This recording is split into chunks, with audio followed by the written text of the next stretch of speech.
오늘 하나님께서 저와 여러분에게 주시는 말씀 창세기 12장 1절에서 3절입니다. 창세기 12장 1절에서 3절 말씀 우리 합독하겠습니다. 여호와께서 아브라함에게 이르시되 너는 너의 본토 친척 아비집을 떠나 내가 내게 지시할 땅으로 가라. 내가 너로 큰 민족을 이루고 내게 복을 주어 내 이름을 창대케 하리니 너는 복의 근원이 될지라. 너를 축복하는 자에게는 내가 복을 내리고 너를 저주하는 자에게는 내가 저주하리니 땅의 모든 족속이 너를 인하여 복을 얻을 것이니라 하신지라. 아멘. 오늘 말씀 제목은 믿음의 시작은 순종이다. 이러한 제목입니다. 믿음의 시작은 순종이다. 여러분, 믿음이 뭐라고 생각하십니까? 과연 믿음이 뭘까요? 오늘 말씀에 하나님께서는 아브라함을 부르시는 그런 장면이 기록이 되어 있습니다. 이 말씀을 통해서 과연 믿음이 뭘까? 믿음에 대해서 오늘 보기로 하겠습니다. 믿음은 어떤 개념이나 사상이 아니라 순종입니다. 믿음은 우리가 이렇게 글로 이해되는 것이 아니라 이 믿음은 체험되어져야 합니다. 그래서 하나님이 오늘 아브라함을 찾아오셨어요. 그래서 아브라함에게 직접 말씀하셨습니다. 아브라함은 그 말씀에 순종함으로 이제 믿음의 시작이 되었습니다. 믿음의 삶이란 내가 믿겠다고 해서 되는 것이 아닙니다. 하나님이 믿음을 주셔야 되는 것입니다. 오직 하나님의 말씀에 순종할 때 믿음의 삶이 시작된다는 것이죠. 믿음의 삶이란 내가 하나님을 믿겠다고 작정하고 교회에 나가서 예배를 드린다고 해서 끝난 것이 아니라 이제 교회에 나갔다면 이제부터가 믿음의 시작이 된 것이다. 그 말이죠. 그때부터는 어떻게 해요? 믿음의 삶을 살아야 하는 것입니다. 그래서 많은 사람들이 그런데 그냥 교회만 나가서 예배를 드린다? 그러면 자기는 지금 믿음의 생활을 하는 줄로 알고 있다는 것이죠. 그리고 나는 이렇게 하다 보면 천국에 갈 거야 라고 생각하고 있다는 것이죠. 네, 오늘 본문은요 정확하게 말씀하고 있습니다. 믿음은 순종이라는 거죠. 그래서 사람들이 이것을 정확하게 내가 인식하지 못하기 때문에 내 자신을 바꾸려고 하지 않습니다. 하나님 말씀에 순종하려고 하지 않아요. 그냥 옛 모습, 옛 생활 그대로 살면서 그냥 주일날 예배만 드리면 돼 이렇게 생각하고 있다는 거죠. 옛 모습 그대로 믿음 생활을 하려고 한다는 거죠. 그러나 여러분, 믿음은 말씀에 순종하는 순간부터 믿음이 시작이 되는 것입니다. 순종 없는 믿음은 믿음이 아닙니다. 그것은 종교 생활입니다. 오늘 창세기 12장은 믿음의 조상 아브라함의 생애를 기록하고 있는데요. 아브라함은 75세에 믿음의 삶을 시작해서 25년이 지난 그의 나이 100세가 되었을 때 모리아산에서 아들 이삭을 바치는 순종으로 진정한 믿음의 완성을 이루어서 믿음의 조상이다. 이러한 이름을 얻게 되었습니다. 그러므로 믿음은 오늘 말씀에 순종할 때 시작되고 그 순종으로 인하여 그 믿음은 완성되어진다는 것입니다. 하나님은 우리에게 한꺼번에 이렇게 말씀하지 않으시더라고요. 매일매일 조금씩 우리를 믿음의 삶으로 이끌어 가시더라고요. 한꺼번에 내 믿음이 점프해서 큰 믿음으로 가게 하지 않더라는 거죠. 물론 하나님이 하시면 그렇게 하실 수도 있지만 하나님은 한꺼번에 갑자기 그렇게 믿음을 점프시키지는 않아요. 매일 순간순간마다 하나님 말씀하시고 순종하게 하시고 또 이끌어 가셔서 결국엔 믿음의 장성한 분량에 이르게 하신다라는 것입니다. 매일매일 우리의 삶 속에서 이렇게 사건을 통하여 고난을 통하여 역경을 통하여서 하나님의 살아계심을 알게 하시고 하나님이 얼마나 우리를 사랑하시는지를 우리가 알게 하셔서 깨닫게 하셔서 그만큼 믿음이 성장하게 한다는 것입니다. 그래서 그때 우리는 하나님에 대해서 조금씩 이렇게 눈을 떠가고요. 믿음의 세계가 이해가 되고 그 믿음 안에 이제 들어가서 살게 되는 것입니다. 그래서 오늘 본문에 믿음이 어떻게 시작이 되는가가 기록이 되어 있는데 오늘 보니까 믿음의 시작은요.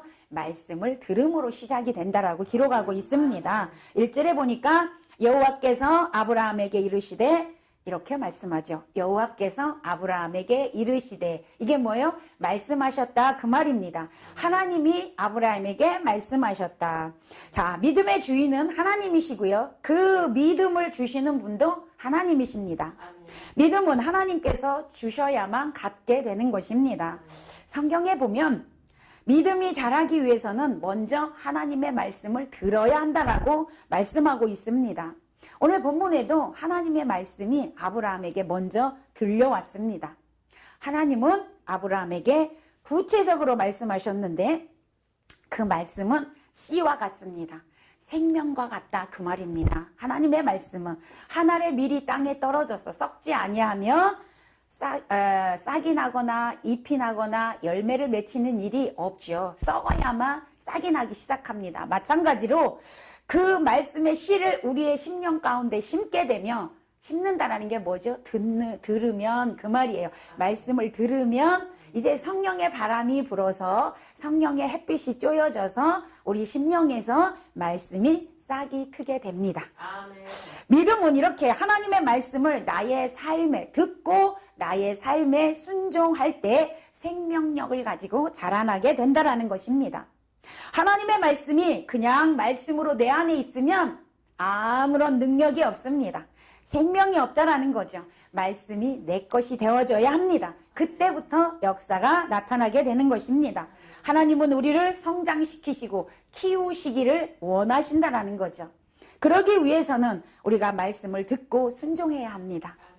로마서 10장 16절에서 17절을 보니까 그들이 다 복음을 순종하지 아니하였도다. 이사야가 이르되 주여 우리가 전한 것을 누가 믿었나이까 하였으니 그러므로 믿음은 들음에서 나며 들음은 그리스도의 말씀으로 말미암느니라 이렇게 말씀하고 있습니다. 자, 이스라엘 백성들이 하나님의 말씀에 순종하지 않았대요. 왜 순종하지 않았느냐? 말씀을 들으려고 하지 않았다라는 거죠. 말씀이 들려오지 않으면 순종이 안 됩니다. 오늘날도 똑같습니다. 말씀이 들려올 때 순종이 됩니다. 말씀이 들려온다는 게 무슨 말이냐면 말씀이 들려오는 것은 순종하겠다라는 마음이 있을 때 들려옵니다. 아멘. 귀로 들려지는 게 아니고 내 마음에 하나님 말씀하옵소서 순종하겠습니다. 이런 믿음, 이런 마음이 있으면 말씀이 들려온다라는 거죠. 그래서 들려오면 순종이 되는 것입니다. 이스라엘 백성들은요, 들으려고 하지 않았어요. 그것은 뭐예요? 순종하지 않겠다라고 생각했다라는 것이죠. 그래서 말씀을 들을 때 우리에게 믿음이 생기고 그 순종이 우리에게 생기게 되는 것입니다. 그래서 이 말씀을 듣기 위해서는 어떻게 해요? 말씀이 선포되는 자리에 있어야겠죠. 아멘. 그래서 성도는 항상 예배 자리에 있어야 하는 것입니다. 예배 자리에 하나님이 주시는 말씀을 받고 그 말씀에 순종하려고 하는 그 마음을 가지고 예배 자리에 와야 한다는 것입니다. 그래서 믿음은 예수 그리스도의 말씀을 들음으로 난다라고 분명히 성경에서 말씀하고 있습니다. 그래서 우리는 자꾸 말씀을 들어야 합니다. 자꾸 말씀을 들어야 그 말씀이 나를 이끌어가게 된다라는 것이죠. 사랑하는 여러분, 오늘도 우리는 예배를 드릴 때 신령과 진정으로 하나님 앞에 예배를 드리고 그날 선포되는 말씀에 순종하겠노라고 결단하는 마음으로 살 때 여러분의 인생의 승리자가 될 줄로 믿습니다. 아멘. 자, 두 번째, 믿음의 시작은 떠나는 것입니다. 떠나는 거예요. 오늘 1절 중반에 보니까 하나님은 아브라함에게 너의 본토 친척 아비집을 떠나라 라고 말씀하셨어요. 믿음의 시작은 떠나는 것입니다. 믿음의 완성은 하나님이 지시한 땅으로 가는 것입니다. 아멘. 떠났으면 도착해야 되겠죠. 이스라엘 백성들은 떠나긴 했는데 어떻게 해요? 광야에서 방황하다 죽었습니다. 하나님이 원하시는 곳은 가나안 땅이었습니다. 오늘날 저와 여러분도 마찬가지입니다. 말씀에 순종해서 떠났다면 가나안 땅에 도착해야 합니다. 아멘. 여러분, 오늘 우리가 떠나야 한다는 거죠. 먼저 도착하려면 떠나야 합니다. 믿음의 시작은 떠나는 것이고 믿음의 완성은 이렇게 지시한 땅에 들어가는 것이라고 말씀을 드렸습니다. 우리가 믿음의 길을 가지 못하는 이유는 뭘까요? 떠나지 않았기 때문에 그렇습니다. 떠나지 않고 시작하려고 하는 데서 문제가 있다는 거죠. 우리는 옛사람이 죽어야 새사람으로 다시 살 수 있습니다. 그러나 우리는 우리의 옛사람이 죽는 것을 두려워합니다. 아니요, 싫어합니다. 내가 죽는다라는 것 자체를 싫어하기 때문에 옛사람을 죽는 곳에 나를 던지지 못하라는 것이죠. 그러기에 옛사람이 죽지 못했기 때문에 여러분, 옛사람과 새사람이 늘 뭐 할까요? 바울도 그런 고백했습니다. 내 안에 또 다른 내가 있어서 날마다 싸운대요. 뭐가 싸워요? 옛사람과 새사람이 싸우는 거예요. 내 육의 속성과 나의 영의 속성이 싸운단 말이죠. 그러니까 어떻게 해요? 내 심령이 늘 고통스럽죠. 내 삶이 늘 고통스럽다 그 말입니다. 그래서 옛사람을 떠나야 하는 것입니다. 우리는 예수 그리스도를 통하여 새로운 피조물이 되었다라고 분명히 성경에서 말씀하고 있습니다. 우리는 새롭게 된 사람들입니다. 반드시 옛것을 버려야 합니다. 그리고 새로운 길을 걸어가야 합니다. 새로운 삶을 살기 위해서는 옛사람이 떠나야지만 새로운 길을 갈 수 있다는 것입니다.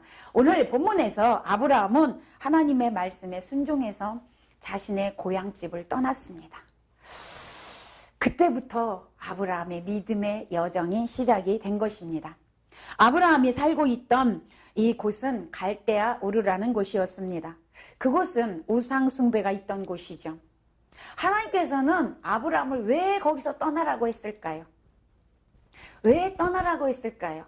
여러분, 고향을 떠나는 게 쉽습니까? 어렵습니다. 내가 지금까지 살고 있던 곳을 떠난다는 것은 쉽지 않은 것입니다. 제가 살고 있는 곳도 잠실 쪽인데요. 저는 결혼해서 계속 거기서만 살았습니다. 어디 다른 데 가기가 두려운 거예요. 우리 아이들도 싫어합니다. 두려워요.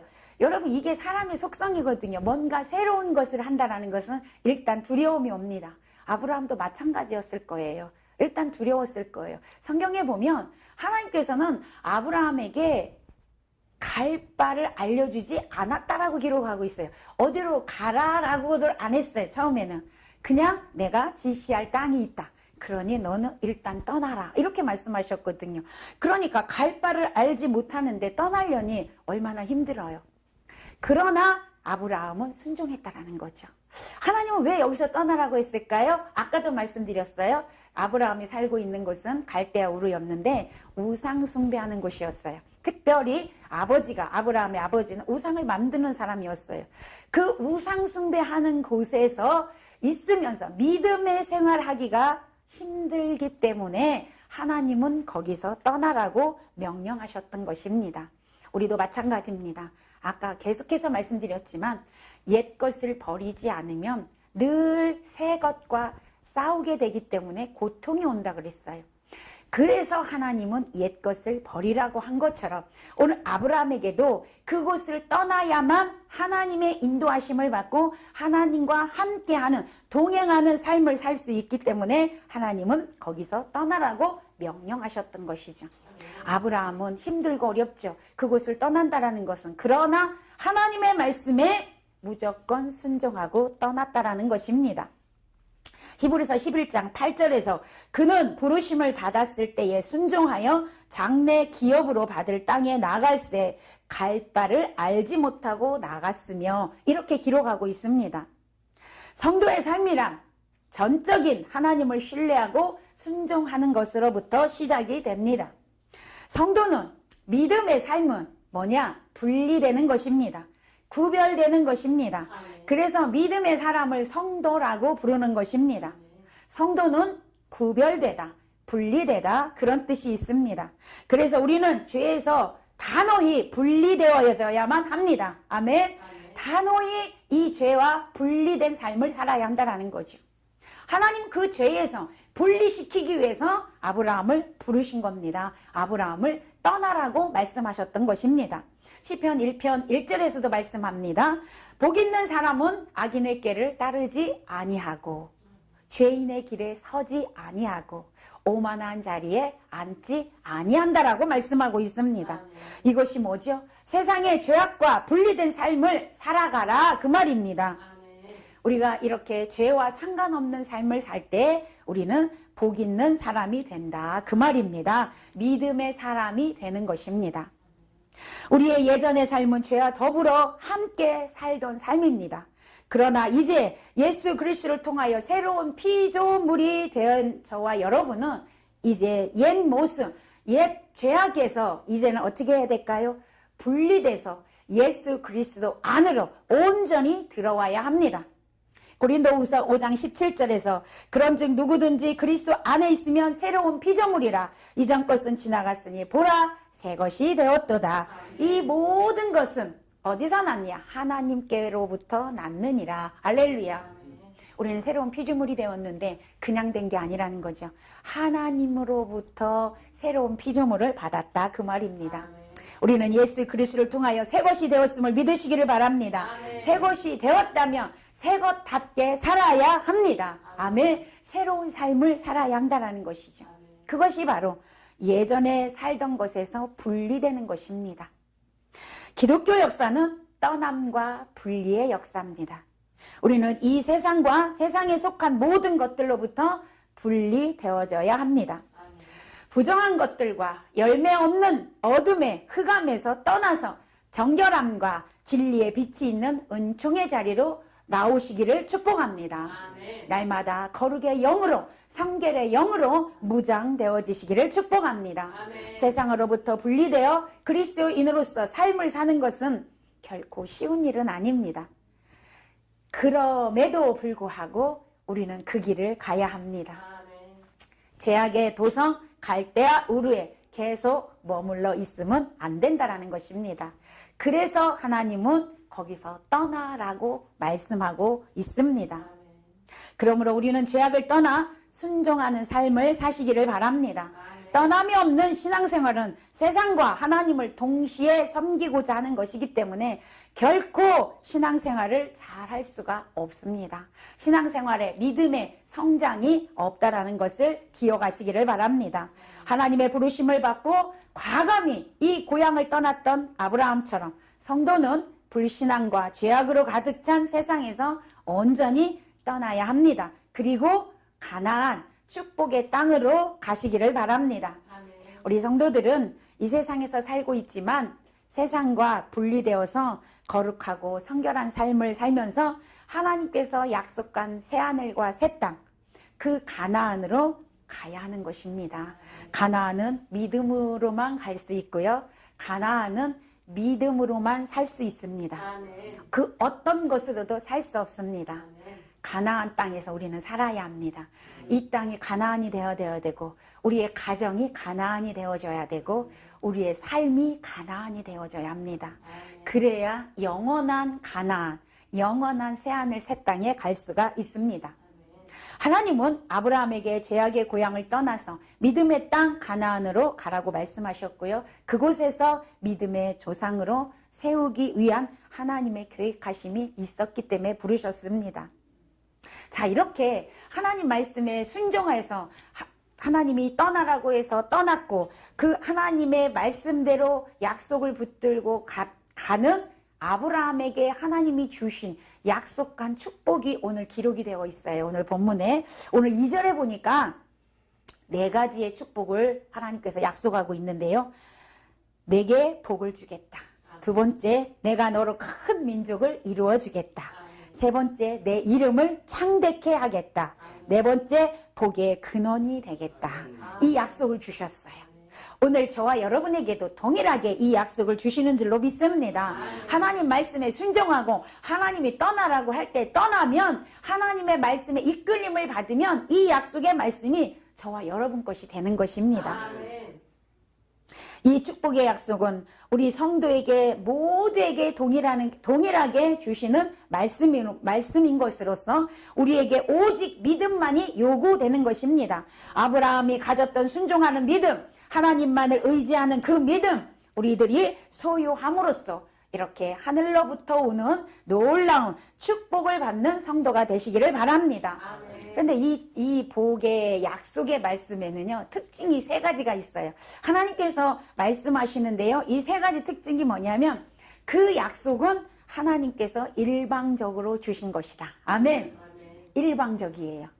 아브라함이 하나님, 제가 하나님 말씀에 순종하겠으니 이런 복 주세요 라고 기도한 적이 없습니다. 성경에 없습니다. 기도한 적이 없어요. 하나님께서 그냥 일방적으로 부어주시는 축복이에요. 아멘. 오늘 우리 모두에게 이 복이 있으시기를 바랍니다. 하나님이 조건 없이 주시기로 결정한 거예요. 그냥 내가 주겠다라는 거죠. 하나님은 우리가 믿음의 길을 갈 때 무조건적으로 사랑하여 주시고 무조건적으로 복 주시기로 결정하셨습니다. 이러한 복이 우리에게 보장되어져 있다는 사실을 믿고 하나님 말씀에 순종하시기를 바랍니다. 두 번째, 이 약속의 특징이 뭐냐면 이 약속은 우리가 상상할 수 없는 것이다. 우리의 생각으로 상상할 수 없는 놀라운 축복이라는 사실입니다. 하나님의 약속의 축복은요, 우리가 이해할 수 있는 차원이 아닙니다. 여러분, 우리가 어떻게 피조물인 우리가 하나님의 그 세계를 다 파악할 수가 있겠어요? 못합니다. 못합니다. 우리의 생각으로는. 그렇기 때문에 하나님의 이 약속의 축복 차원은요, 우리가 생각할 수 없는 차원이라는 것이죠. 그래서 그 축복은 우리의 노력으로 이루어지는 게 아닙니다. 다만 우리가 해야 할 일이 있는데 그건 뭐냐? 바로 말씀을 듣고 순종하는 것이라는 거죠. 그 믿음을 보여드릴 때 하나님께서 주시는 축복입니다. 이 땅에서만 주는 게 아니라 영원까지 이루어지는 영원한 약속입니다. 하나님만이 주실 수 있는 약속입니다. 아멘. 자, 세 번째, 이 약속의 특징은 뭐냐? 하나님의 약속은 변하지 않는다라는 것입니다. 여러분, 사람의 약속은 얼마나 잘 변합니까? 조석으로 변한다고 하지 않아요? 너무 쉽게 변해요. 그리고 어떻게 해요? 그냥 잊어질 수도 있고요. 그리고 어떻게 해요? 바뀌기도 합니다. 그렇잖아요. 근데 하나님의 약속은 변하지도 않고 바뀌지도 않습니다. 이런 약속을 우리가 믿음의 길을 가면 하나님이 주시겠다는 거예요. 우리가 예수 이름으로 믿음의 길만 가면 천국을 주고 하나님의 자녀가 되고 하나님의 유산을 상속받을 수 있는 그 특권을 우리에게 주겠다고 약속하고 있습니다. 아멘. 이것이 믿음의 약속이고요. 이것이 보장입니다. 보상입니다. 하나님이 주시는 참된 복은 영적인 복입니다. 아멘. 우리 모두는 믿음의 길을 감으로 이 복을 받는 자가 되시기를 축복합니다. 하나님은 복의 근원 되시고요. 인간은 복을 받는 존재입니다. 인간이 복을 만들어낼 수는 없어요.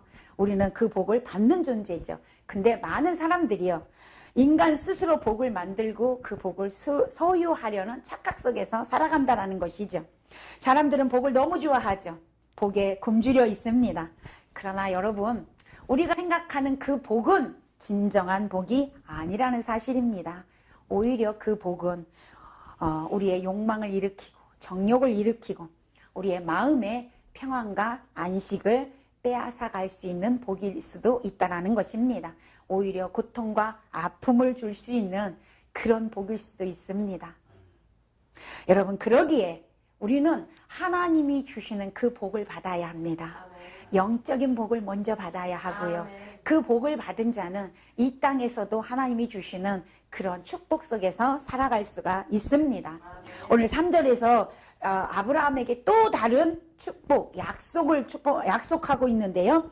3절에 보니까 너를 축복하는 자를 내가 축복할 것이고 너를 저주하는 자를 내가 저주할 것이다. 그래서 오직 너를 통해서 모든 사람이 복을 받게 할 것이다. 할렐루야. 여러분, 우리가 하나님 말씀에 순종하면 하나님은 이 복까지 우리에게 주십니다. 하나님은 우리에게 든든한 백이 되는 거예요. 여러분, 우리를 축복하는 사람이 있으면 하나님이 대신 그를 축복해 주시겠대요. 하나님의 자녀들을, 믿음의 자녀들을 저주하는 자가 있다라면 하나님이 대신 그들을 저주하시겠대요. 우리가 하는 게 아니고 하나님이 해주시겠대요. 그리고 어떻게 해요? 우리를 통하여서 하나님이 복이 흘러가게 한대요. 아멘. 우리는 복의 통로가 되어져야 합니다. 그것이 하나님이 원하시는 것입니다. 우리를 복의 통로로 사용하시고자 저와 여러분을 선택하여 부르신 줄로 믿습니다. 오늘도 하나님의 말씀에 절대 순종하는 믿음의 사람이 필요합니다. 그 사람만이 영적인 복을 받을 수 있고요. 그 복을 나눠줄 수 있는 통로가 되게 될 수가 있는 것입니다. 사랑하는 여러분, 하나님과의 관계가, 즉 교제가 잘 된 사람은 사람과의 교제도 잘 하더라고요. 사람과의 관계도 잘 하더라는 것이죠. 여러분, 우리가 그런 삶을 살 때, 그때에 나도 복을 받고 어떻게 해요? 다른 사람도 복을 받게 한다라는 것입니다. 하나님과 교제를 잘 하려면 하나님 말씀에 순종해야 합니다. 그리고 어떻게 해요? 옛 것을 버리고 옛사람에서 떠나야 합니다. 분리된 삶을 살아야 합니다. 아직도 죄악과 짝하여 산다라면 우리의 믿음을 다시 한번 돌아보시기를 바랍니다. 내가 정말 하나님을 믿고 있는가? 내가 정말 하나님의 자녀인가? 하나님의 자녀라면 믿음의 삶으로 예수 그리스도 안으로 온전히 들어와서 죄와 상관없는 그런 삶을 살아야 될 줄로 믿습니다. 그런데 인간은 죄와 상관없는 삶을 살기가 무척 어렵죠. 그런데 저는요, 참 놀라운 사실을 깨닫는데 너무나 감사한 게 있어요. 하나님은요, 내가 죄에서 분리되려고, 내가 죄와 상관없이 살려고 노력하면 죄와 상관없이 살았다고 봐주시겠대요. 할렐루야. 얼마나 감사한지 몰라요. 우리는 완전하지 않기 때문에 전혀 죄와 상관없는 삶을 살 수는 없습니다. 그런데 노력하며, 내가 하나님의 말씀에 순종하려고 노력하며, 기도하면서 도와달라고 하나님께 기도하면서 노력하면 하나님이 그 삶을 살았다라고 인정해 주신대요. 아멘. 얼마나 감사한지 몰라요. 그래서 우리는 오늘도 아브라함이 순종해서 그 죄악된 세상에서 떠났던 것처럼 오늘 우리도 하나님 말씀에 순종함으로 인하여 그 옛습관, 옛모습, 죄악의 삶에서 떠나는 노력이 있으시기를 축복합니다. 그렇게 된다면 하나님께서 우리를 어여삐 보시고 하나님의 자녀로 인정해 주시고 우리를 통하여 우리에게 복을 주시고 우리를 통하여 복의 통로가 되게 하신다는 사실을 믿으시기를 바랍니다. 여러분 말씀에 순종함으로 자신의 삶을 하나님께 맡기고 믿음의 관계를 잘 하셔서 복의 통로가 되시기를 예수님의 이름으로 축복합니다. 축복합니다. 아멘.